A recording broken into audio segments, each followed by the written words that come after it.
দয়া করে মন্ত্রী মহোদয় যাতে আমাকে 2-3 লিটার তেল দিয়ে বাঁচায়। পাম্প আলার আমার মনে হয় স্টক করে রাখতেছে তেল। ম্যাক্সিমাম পাম্প বন্ধ, যাও 2-1টা পাম্প খোলা আছে। 1.5 কিলোমিটার, 2 কিলোমিটার, 3 কিলোমিটার লাইন। এখন সকালে লাইন ধরলে বিকালে তাও আবার আপনার রেশনিং পদ্ধতিতে ওই তেল দিয়ে আমাদের পর্যাপ্ত হয় না। কিন্তু মন্ত্রী বারবার বলতেছে, আমরা মিডিয়াতে, ইলেকট্রনিক্স মিডিয়াতে দেখতেছি যে পর্যাপ্ত তেলের মজুদ আছে।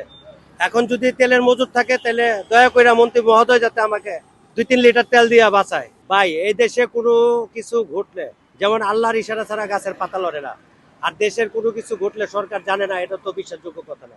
সরকারের নজরে আছে বা সরকারের দৃষ্টিতে আছে। এখন সরকার কেন এটারে সমাধান করতে পারতেছে না, এটা সরকারই ভালো বলতে পারবে। তো এইটাতে আমি আগেও নিয়েছি, এটা থেকে মহিলাদের আলাদা লাইন আছে, এই জন্য আসছি। হঠাৎ করে এই ধরনের ক্রাইসিস হওয়ার কারণ কি হতে পারে আপনার কি জানা আছে? এটা তো আপনারা ভালো জানেন, সারা বিশ্বই দেখতেছে কি কারণ, এটা তো আমার আলাদা করে বলার কিছু নেই। এইটা তো বলা হচ্ছে যেদিন থেকে যুদ্ধ শুরু হয়ে গেছে সেদিন থেকে দেখতেছি লম্বা লাইন।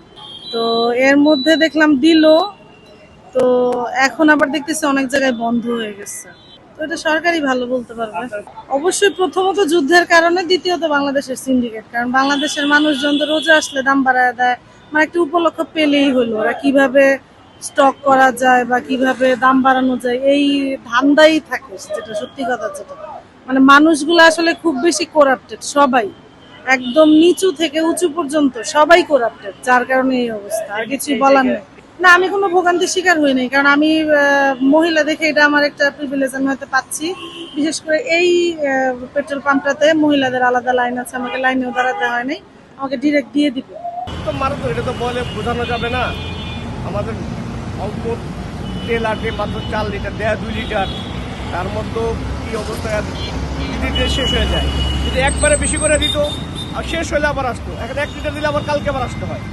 এটা কেন যে দিচ্ছে যা বুঝি না। রাসায়নিক সিস্টেম করে লাভ, মানুষের তো লাভ হচ্ছে না। দুইটা দুইমুখী কথা। হ্যাঁ, সরকারের কথা আর ওনাদের কথার সঙ্গে কোনো মিল নেই।